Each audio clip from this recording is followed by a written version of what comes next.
Hey everybody, just Jesse here, welcoming you back into my garage, my man cave, for another day of accountability. I've been away for a few days and went out of town, and while I did that, I didn't get in the Word, so a little bit of a setback. But today, being Sunday, August 9th, the year 2020, I ended up getting in the Word just to restart my mental metabolism, just with getting back into being consistent.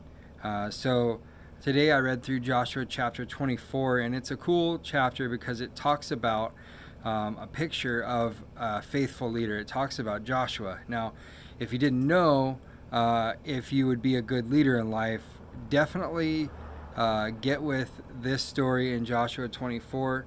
And take a look at what Joshua did to become a faithful leader, such a good leader. Joshua was faithful by being obedient. He was also a good servant. He was loyal. He had courage.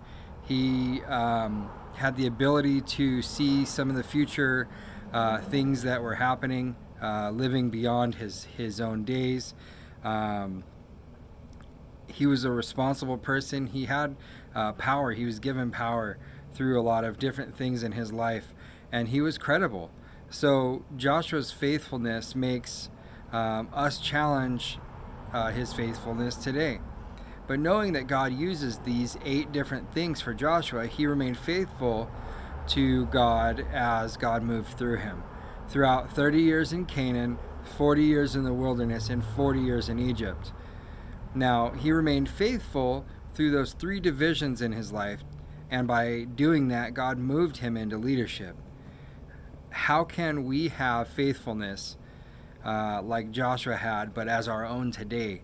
That's a question that I ask myself, and that's a question that I'm asking you now. So first, we must live ahead of our own time. Joshua was one of those 11 spies that went before Moses to spy out the promised land.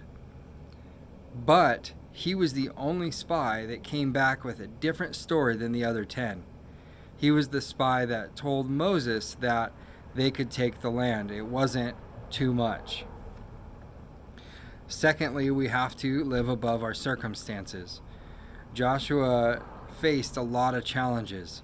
Think about it. He wasn't in charge. He had to follow Moses. He also conquered Jericho. And, well, let's just be honest, he had to cross the Jordan. But he still remained able to do all of those things. Thirdly, we need to live deeper than our calamities. Now, our calamities come along the road whenever they want to try to trip us up and make us fall. And when making progress, this happens a lot. While following God, sometimes we're going to fall. But we have to rise above it. We have to get up, dust ourselves off, and follow God wholeheartedly. And lastly, we need to live beyond our capabilities. We need to dream. We need to be determined.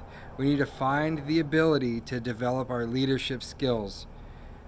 That in itself will enable us to soar far beyond our personal gifts that we were given by God.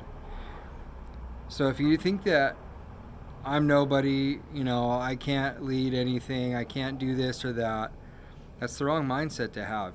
You definitely can do that. All you need to do is live ahead of your time, rise above your circumstances, live deeper than your calamities, be more intentional with your life than when you fall and say, I don't feel like getting up today. Get up. And then live beyond your capabilities. You are capable of doing so much more as long as you push for it. Everybody is. We can't just lay down and say enough. That's not what our life is about. Our life as Christians is a life that we know that we're going to be persecuted, but we already have taken Christ's name into our hearts, that we would be like Christ. So being like Christ being the ultimate leader, that means that as a Christian, we need to strive to become the best leaders that we can. Now, we're not going to be perfect, but we can always strive to be perfect. So thanks for hanging out with me today. I really enjoyed getting into looking at Joshua, and I really enjoy getting back to you guys. It's anytime I have a lapse of video, it's always a bit of, I don't know if I would call it depression, but there is definite sadness. I'm not in the Word.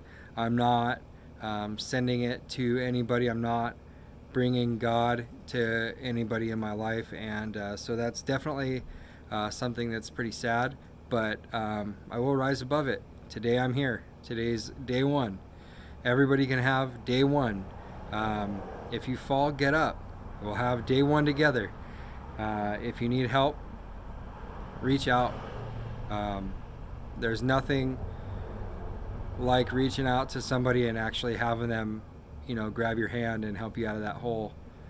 So if you liked what I talked about today, go ahead and, as always, throw the thumbs way up in the air and leave me some comments. Let me know what you're thinking about it.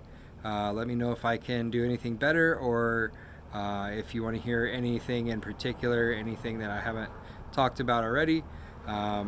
You have any questions, comments, concerns, definitely leave it in the comment section. If you don't know what I'm about, the Just Jesse channel on YouTube is about being intentional in reading God's Word every day.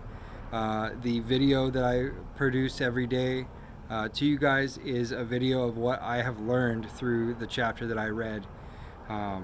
And God's Word needs to go out to the people.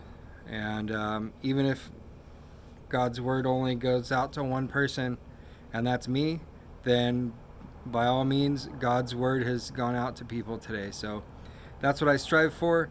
If you want to get on an accountability quest like I'm on, definitely reach out to me. I will do my very best to help keep you accountable, just as I stay accountable in reading God's Word. So, all right, guys, as always, I end it with 3 simple phrases: be safe, go and grow, and God bless.